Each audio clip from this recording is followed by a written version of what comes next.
Windows 7 with a USB or external hard drive. This would be good for people who have netbooks with Windows 7 Starter. Windows 7 Starter definitely sucks.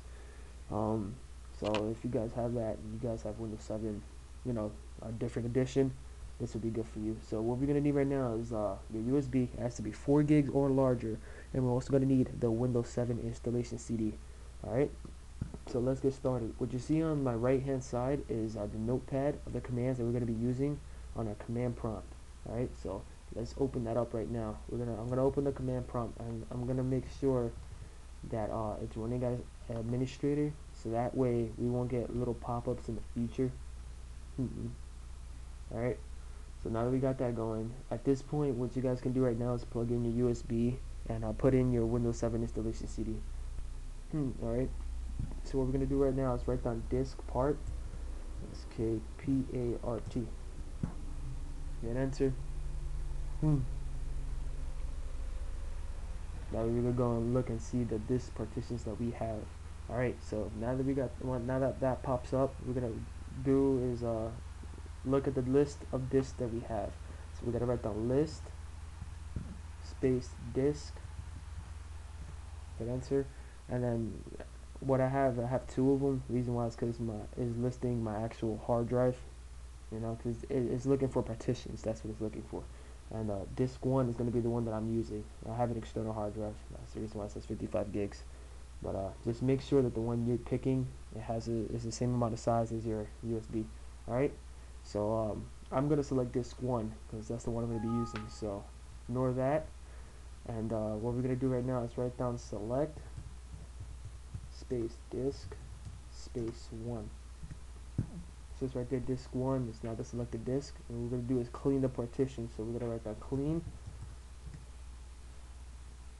Alright, it says disk process CD, including the disk, and then we're going to create a primary partition. So we're going to write down create partition primary.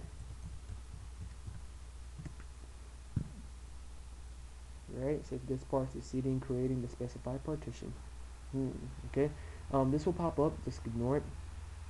Okay, and what we're going to do right now is select the partition. So we're going to write down select partition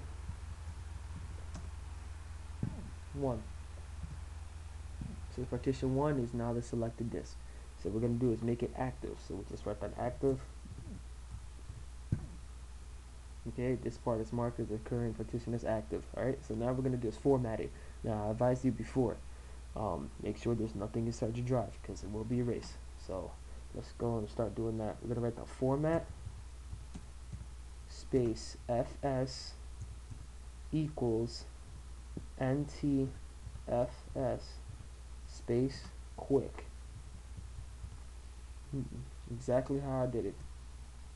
Alright, now this should just jump from 0 to 100 because we formatted it the quick way, not the slow way. I don't understand why they even give you that option of making it slow. Okay, so it says 100% completed. This part, successfully formatted the volume. Alright, so what we're going to do right now is assign it. So we're going to let the assign. Ignore that again. Sorry about that. That happens. Alright, we're going to write down assign ASSIGN. And enter. This part successfully assigned to the drive. This will pop up. Like I said, ignore it. Alright, and what we're going to do right now is exit. Okay, so we're leaving the disk part from CMD. Now, I want you guys to minimize it, not close it, because we're going to use it in the future. And what you can close is these little weird pop-ups that keeps popping up on you guys. Okay, so what we're going to do right now is take note of the letter of the drive and the letter of the CD drive. Mine is E. Yours can probably be F or whatever other letter besides E, but mine is E. Alright, so just follow along and make sure that the letter of the drive is, the letter of your drive. Alright, so let's go back to the command prompt. I don't know why I went there. And what we're going to do right now is hit D. The reason why I put D is because that's the letter of my CD drive.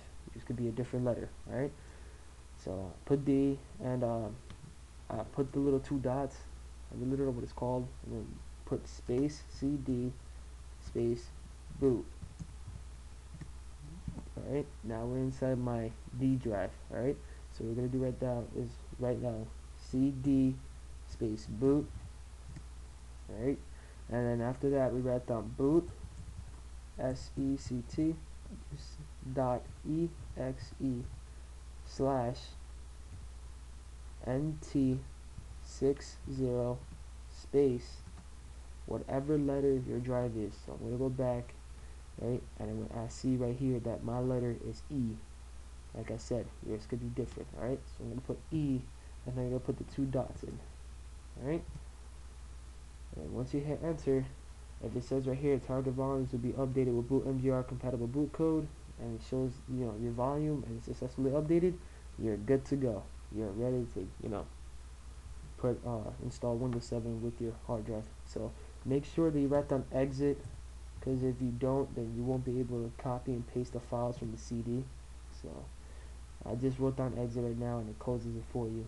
So what we're going to do right now is go to the computer, right click on your CD drive and hit open, and then from there we're going to copy all of this, copy, go back into your drive and hit paste, and that's pretty much it. I hope this guide helped you guys a lot. Yeah, this will definitely work if you guys have a netbook. Alright, this is Grab a Hunter. Peace.